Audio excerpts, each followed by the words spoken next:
امام کی خدمت میں آیا، کیسے صحابی ہیں، اللہ اکبر، آیا، کہا مولا میرا دل چاہتا ہے کہ اس حالات میں آپ کے پیچھے نماز پڑھو۔ کیا بتانا چاہ رہے ہیں ہمیں؟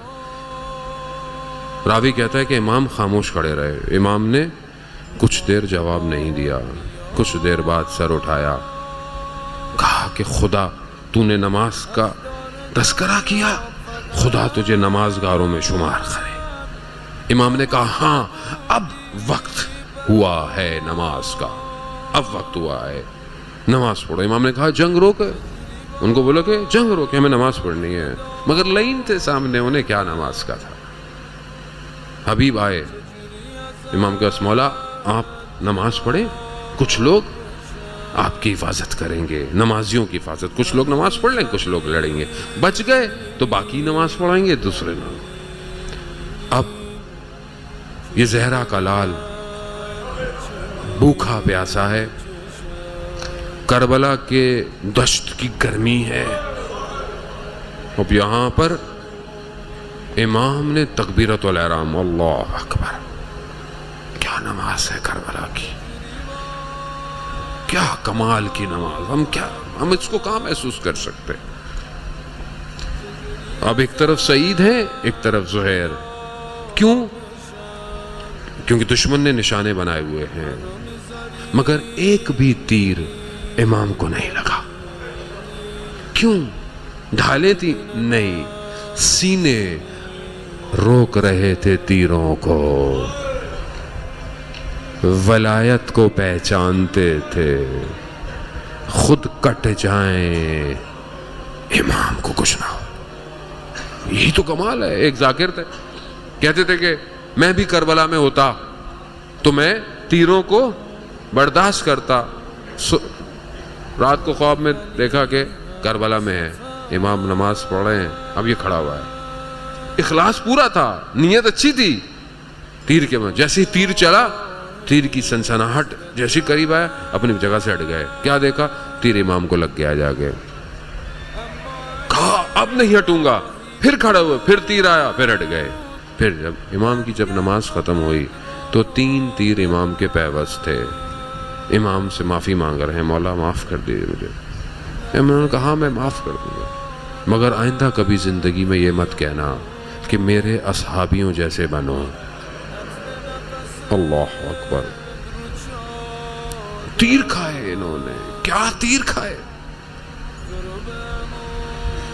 سعید نے تیروں کو کھایا، گر گئے، امام کی نماز ختم ہے، اب امام سعید کے بدن کے کنارے پہ پہنچے۔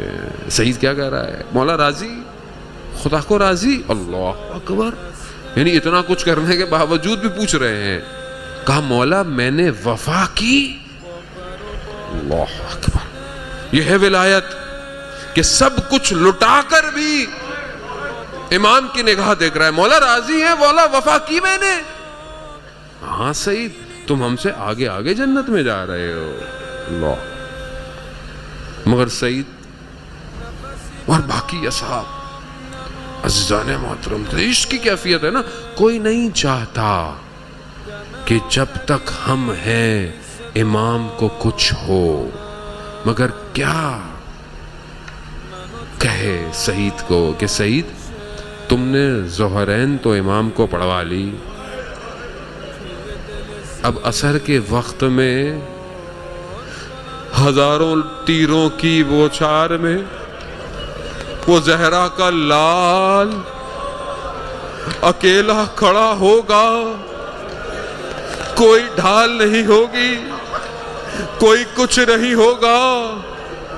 ہاں یہاں پر ایک شاعر یہ کہتا ہے، عزادارن محترم، مصائب تو ابھی بڑے آگے کے ہیں اور آپ سنیں گے، لیکن ایک شاعر نے بڑی ایک عجیب سی کیفیت کو بیان کیا ہے، بس آپ کی خدمت میں اور التماس دعا۔ اب جب یہ حالتیں ہو رہی ہیں اور ہو چکی ہوں گی، شاعر کیا کہتا ہے کہ ایک خاتون کے لیے کہتا ہے، خاتون کی طرف سے کہتا ہے، ایک بہن کی طرف سے کہتا ہے، اس عالم میں بس آپ محسوس کیجئے گا۔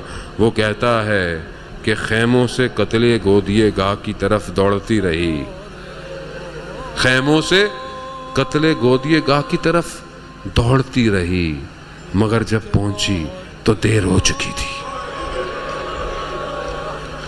مگر جب پہنچی تو دیر ہو چکی تھی۔ امام حسین کے سر پہ دعویٰ تھا، لڑ رہے تھے، مگر جب پہنچی تو دیر ہو چکی تھی۔ دور سے دیکھا کوئی ماں دشت میں کھڑی ہے، بے ہوش ہو گئی۔ ماں ہے دشت میں کھڑی، بے ہوش ہو گئی، ہاں مگر جب پہنچی دیر ہو چکی تھی۔ بس مقام کو سمجھیے گا، اور آپ سے التماس سے دعا لوں گا کہ اس تپتی ہوئی ریت کے جہاں کٹی ہوئی رگوں سے خون ریت پہ ٹپک رہا تھا، ہاں مگر جب پہنچی